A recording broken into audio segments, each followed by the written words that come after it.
Good morning, everybody. I'm Dr. Brenda from NewMed. I would now start sharing my screen. Okay, so my topic for today is supporting student well-being.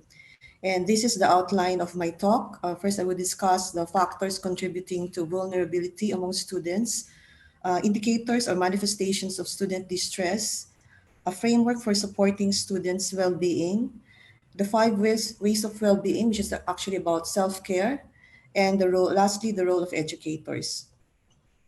So the factors to contributing to vulnerability, these can be personal or interpersonal, social, financial, and even health-related factors that increase vulnerability of students to mental health problems. At the same time, of course, increase their vulnerability to distress. And it is actually good to identify these factors early so that support mechanisms can also be instituted early. One is personal life events, that's like sickness, personal sickness or injury among students, or sickness in the family or death in the family. And also personal responsibilities if there's somebody sick. So we may have students who care for their sick family members, or we may have married students or students with children also, and these would affect their uh, time and also their capability of engaging with their academic studies, and this would also increase the factors for stress among our students. And then in the family, there might be parental estrangement, family conflicts, and again, this would creates distress among students, and they may feel guilty, they may blame themselves for the conflicts, and they may also be dealing with the stress in their younger siblings, no, for those who are the older children in the family. And financial problems is another common source of student distress, especially for low-income families. And students who belong to the LGBT plus community, they may suffer from discrimination, social isolation, rejection because of their sexuality, and this can lead not to mental health problems such as anxiety and depression. And disability, this can be physical disability, um, this can be learning disability or difficulties that would affect the engagement with their academic studies, and may also increase their risk for mental health problems. Again, anxiety, depression, conduct disorders, etc. Okay. And it would be good also for students, for the institution or educators to encourage disclosure of disability early on so that, again, we can institute support mechanisms early. And lastly, mental health problems, if there are undiagnosed mental health problems or there is an exacerbation of mental health problems, then that would affect their engagement in the course. At the same time, the academic stress, the stress of studies can also exacerbate mental health problems. And we need to know the warning signs, indicators of student distress. This can be overt distress or overt manifestations of mental health problems, anxiety symptoms, depression symptoms, or it can be concealed distress also, which can be behaviors that can indicate that the students are undergoing some difficult situation in their lives. And it's good not to for them to disclose their need for support, disclose the vulnerability factors that I've mentioned earlier. But again, we need to be made aware of certain behaviors that can be considered as concealed distress. And one of these is the engagement with the course. So for example, high levels of non-attendance, non-submission of assignments or late submission, tardiness in class, non-participation in class. This can lead to poor academic performance and also failure to progress in their studies and eventually academic failure. But we don't need to wait for them to fail academically. So we need to institute support early on. And then isolation from peers for lecturers who are, this can be noticed by lecturers also during class. And also this may be reported by the students themselves or maybe even reported by their peers. Okay. And another sign of distress, concealed distress, would be misconduct or behavior lacking insight. This can be maybe aggressive behavior or cheating, um, substance abuse, alcohol abuse, for example. And lastly, risk to self or others. This would indicate severe distress, and students would need to be assessed as to their risk. And also, of course, we need to institute support and also referral to mental health professionals. So this slide shows a framework for support for students with regard to their well-being. So this is actually okay. There are five steps here: approach, listening without judgment, providing reassurance, signposting to support services, and self-care.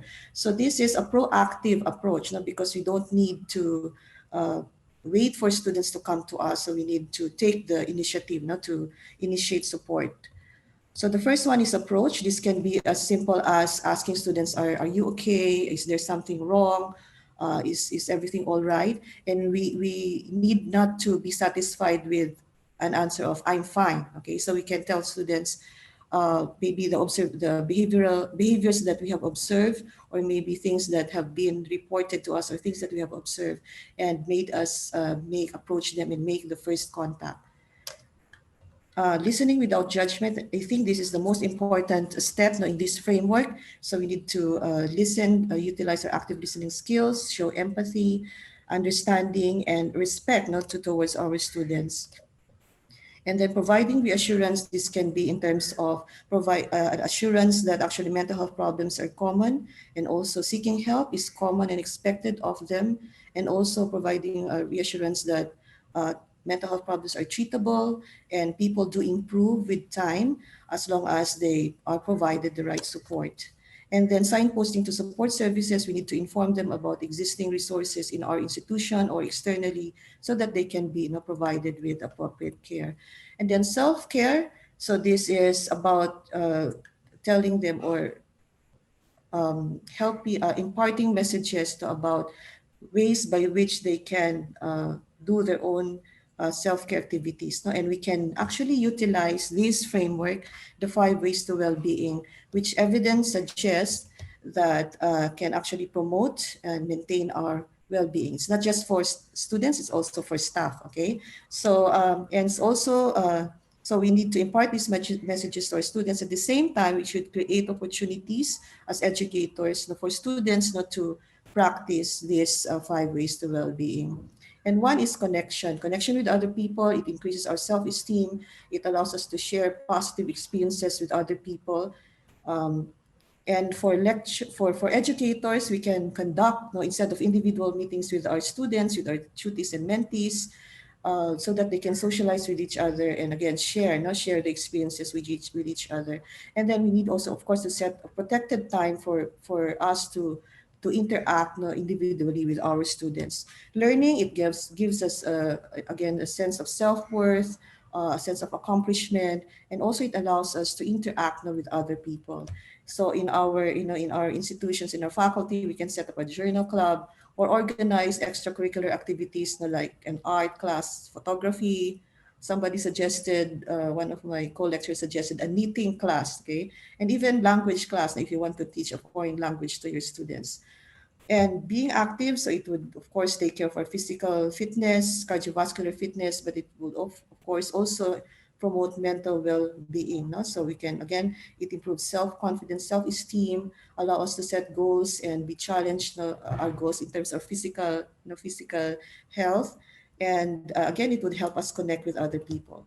So if there are sports activities that will maybe planned in the future, once a pandemic is over, then we can join these sporting activities. And we can also organize one ourselves with the help of our co-lecturers.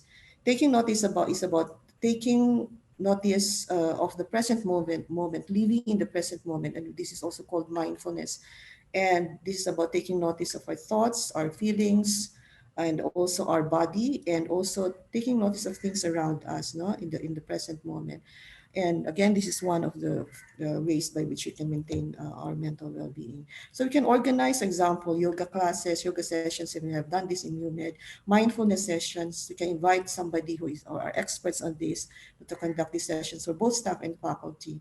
And also when we talk to our students, then we need to take notice of how they are feeling, how they are behaving, that's also taking notice, and giving to others again would give us a sense of positive feelings and a sense of self-worth also. So we can volunteer our time and our resources in student outreach activities. Even during this pandemic, now we can organize things, activities to help other people. And also in our interaction with students, we can give our full attention, we can give our time, ask how they are, and really listening to their concerns. So this is, in summary, academic educators, academic staff, we are not just involved in furthering the academic goals of our students, but we are actually the first line of defense, so to speak, no, in terms of providing support, well-being support to our students, and we need to be to acknowledge that. No? And identifying students needing extra support early by again identifying those who have vulnerability factors and also those manifesting either overt or concealed distress. Okay, and again, encouraging to disclose their need for support so that support mechanisms can be instituted early.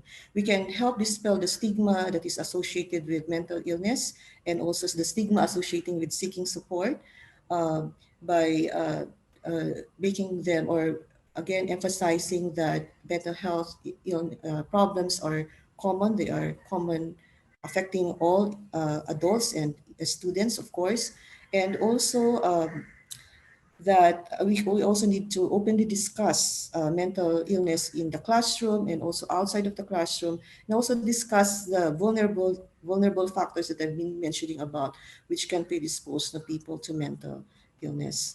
And then again, we need to be aware of the support services available in our institutions and also in institutions outside, no? The clinics and hospitals that provide this service, mental health professionals existing in our community. And we can, for new lecturers, we can provide them an orientation on what support mechanisms are available in our institutions. And again, relating to self-care, we need to create these opportunities for students to engage in self-care behaviors, okay, and other activities. And lastly, as educators, we also need to take care of ourselves, right? Because we cannot help others if we are also unwell. So we need to also engage in self-care behaviors, and we can utilize the 5 ways of well-being. So these are the references that are used for this presentation. This is my email address. Okay, that's the end of my presentation. Thank you for your attention, and back to the moderators. Thank you so much, Dr. Brenda, for very insightful, informative presentation just now. She already mentioned about the factors, of vulnerability, indicators of student distress, support framework that she shared already, 5 ways to well-being, and the role of educators. So there are so many information there that we can take home after this. No,